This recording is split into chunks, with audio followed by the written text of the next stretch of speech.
No, I did not. I just wanted to make sure I did not. Okay, so let's clear that again.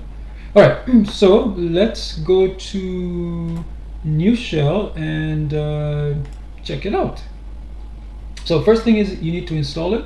So sudo dnf install new. Okay, I'll put in my password. And hopefully it's, so you see it's about 34 megabytes. It's pretty small. This is from the repositories. Okay, let's clear this. So it's been installed. You see how quickly installed. Now, what you could do is I'll show you a simple command. Let me zoom out just a little bit. That should be enough. So I'll show you an example. You can sort and filter files by size. So I have a command here. So this, let me zoom out. There we go. Filter and sort files by size. So usually just do ls, remember, and pipe where size is greater than 10 kilobytes, and then sort by size. What in the world? What did I, oh, I forgot to start it up. Yikes, that was embarrassing. You just type new, I believe it is new. Yeah, so we type new, and then this will open up the new shell. Okay, so yeah, just follow the instructions here. So now we're in new shell. Okay, let me clear that. So I'll type that command again. A filter and sort files by size. So press enter. You can see so it grabbed all the sizes which are greater than 10 kilobits. So basically the JPEG files, obviously, the PDF files, the programming data. There's a PDF file, and then this 1 gig file as well. So it sorted them by size. This is clearly 1 gig, so it's the biggest size, right? So it sorted them by ascending order, meaning that they're increasing in size. So that is nice and looks pretty as well. Let me zoom out a little bit more. Yeah, that might be even better. Okay, so there we go. Now another command to run is if you want to find all the system processes which are using the most CPU. Okay, so let's do that one. And you can see here, because I'm running Fedora 43 in the GNOME desktop. What do they call it? Workstation. So GNOME shell is using this much CPU. That's the process ID. Firefox, as I said, I'm using Firefox now. That's also using quite a bit of CPU. Then this isolated web. I think this too might actually be this might be maybe some Chromium zombie stuff going on there. OBS, obviously, and then obviously Nushell. So those are the processes using the most, greater than 10% of the CPU. So there we go. All right, so remember, Nushell converts everything into a table, like basically table rows and columns, or database, if you will, and you can simply do that. So this is much nicer to see, and pretty as well.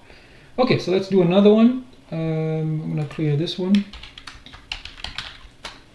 So another one is, if you have a JSON file, remember there's a JSON file, we can also convert it into a table so we can get data from it.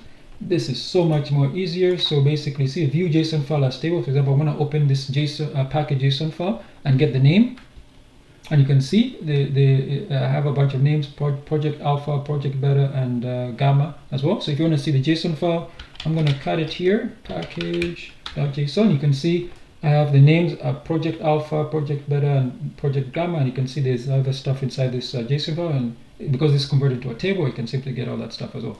Very nice, right? Let me clear this one. Do I have a YAML file here? Let me make sure I have a YAML file. Yeah, I do. I have one YAML file here. So let's cut that up so you can see the config.yaml file. You can see this YAML file has a whole bunch of stuff here as well. So we can also format the YAML to JSON. You can convert it to a JSON. I'll show you how to do that. With copy, paste here. You see, convert format YAML to JSON. You can see right here. Open it up, and then to JSON. And you see, it's converted everything in the YAML file to a JSON file here.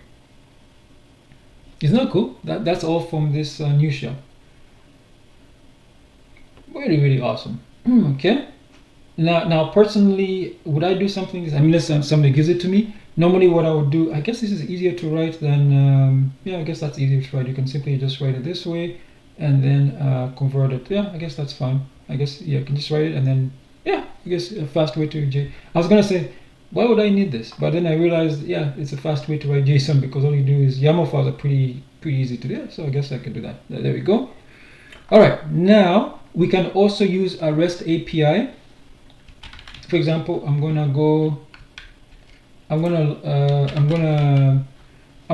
grab, for example, I'm gonna go into GitHub and grab some repositories. I'm gonna grab the first 3 repositories. So just to show you how to use a query, you can also do REST APIs right here on the command line. This is amazing. So I'm gonna query a REST API. For example, I'm going to see it's HTTP GET. So api.github.com repositories. I'm gonna get the first 3 repositories. I'm gonna select the name, the full name, then HTML URL. Is that a cool as well? So there we go. Look how fast that was. So what it did was it, let me zoom out a little bit. Yeah, there we go. So you see it grabbed the first 3 repositories it found. So the name is Grit, the full name is Mojambo/Grit. That has nothing to do with me. And then you see this is the URL, github.com Mojambo/Grit. And the next one is merb-core. You guys can read that. And the URL, that's full name and the URL, and the Rubinus. Here we go, that Rubinus/Rubinus, and then the URL is all from GitHub. Isn't that cool as well? So you can test your REST APIs right on command line instead of having to do either Python, PHP, or Node.js, all that from from the shell. Okay. What you can also do is you can also, if you want to find files which were modified in the past week, you can also do that. And I'll show you that command for that one. You see find files modified in the past week. So you see I'm gonna list all these files and where modified, date now. This is so much easier than having to do all the bash piping into different things, cut and all that. So look at that. So this one tells me that the name 10kb, this file was modified I can't read that, 6 minutes ago. I think it's 6 minutes ago.